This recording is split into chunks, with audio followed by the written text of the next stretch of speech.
छत्तीसगड राज्य स्थापनेच्या रौप्य महोत्सवी वर्षानिमित्त 14,000 कोटी रुपयांच्या विकास कामांचं पंतप्रधान नरेंद्र मोदी यांच्या हस्ते लोकार्पण आणि पायाभरणी। विकास आणि वारसा संवर्धनासह राष्ट्रीय सुरक्षा बळकट करण्याच्या दिशेने सरकारची निर्णायक वाटचाल सुरू। छत्तीसगड विधानसभेच्या नव्या इमारतीच्या लोकार्पण प्रसंगी पंतप्रधानांचं प्रतिपादन। मतदार यादीतल्या कथित घोळाविरोधात महाविकास आघाडीचा मुंबईत मोर्चा। लोकशाहीचं रक्षण करण्यासाठी सर्व पक्षांची एकजूट झाल्याचं महाविकास आघाडीच्या नेत्यांनी व्यक्त केलं मत।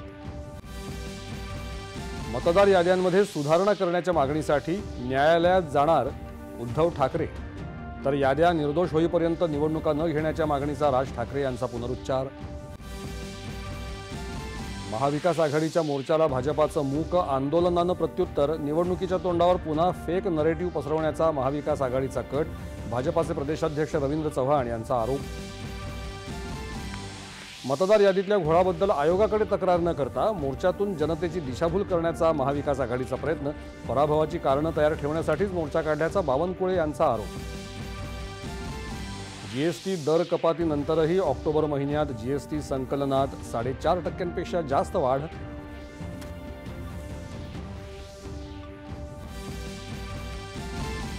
आणि भारताचा ग्रँड स्लॅम विजेता टेनिसपटू रोहन बोपण्णाची व्यावसायिक टेनिसमधून निवृत्तीची घोषणा।